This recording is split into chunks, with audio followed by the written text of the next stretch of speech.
كان بيدعي ربنا يفك ضيقته وانه قد ايه تعبان، فابن عمه كتب له كومنت وقال له خد لك حبايه تريح كل الكلام وتطفي نار قلبك. رد عليه هو وقال له اتقي الله، فقال له يا عم خد لك حبايه دي بطعم الفراوله.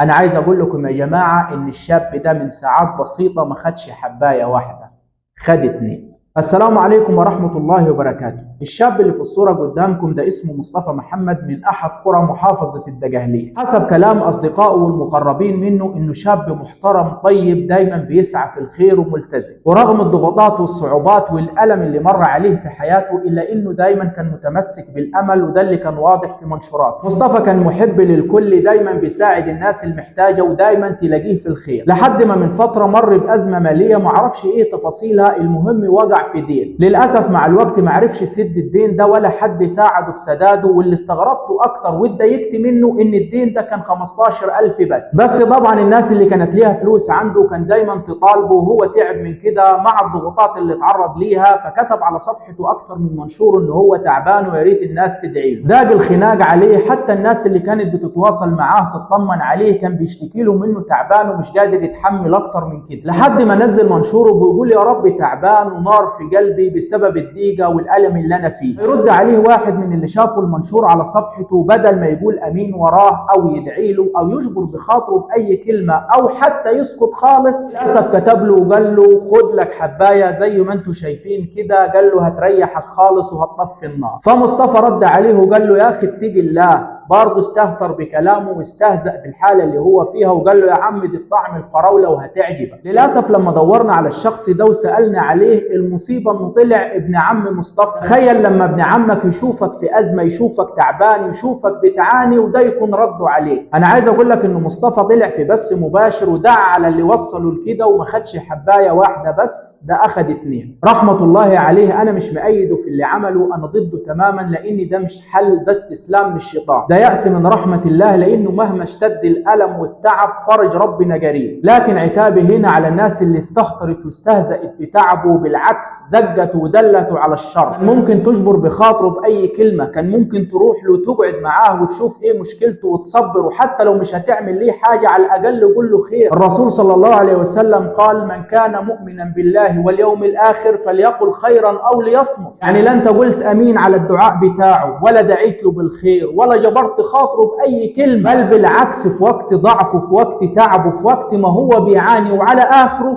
زجيته على الشر. رحمة الله عليه. طبعا ما نملكش ليه غير الدعاء دلوقتي، لكن اللي عمله غلط واستسلام للشيطان. رحمة ربنا وسعت كل شيء، ربنا سبحانه وتعالى رحيم عليم كريم قادر على كل شيء، كن فيكون. مهما اشتد عليك الألم والتعب والضغوطات الفرج قريب. الثقة في الله عبادة، ربنا بيختبر صبرك، ربنا بيحبك، لا يكلف الله نفسا إلا وسعها، مهما حصل انت في رعاية الله ولطفه، فمهما تعبت وعانيت اعرف ان الفرج جاي، ربنا مطلع، ربنا كريم. إياك ثم إياك مهما حصل تفقد الأمل.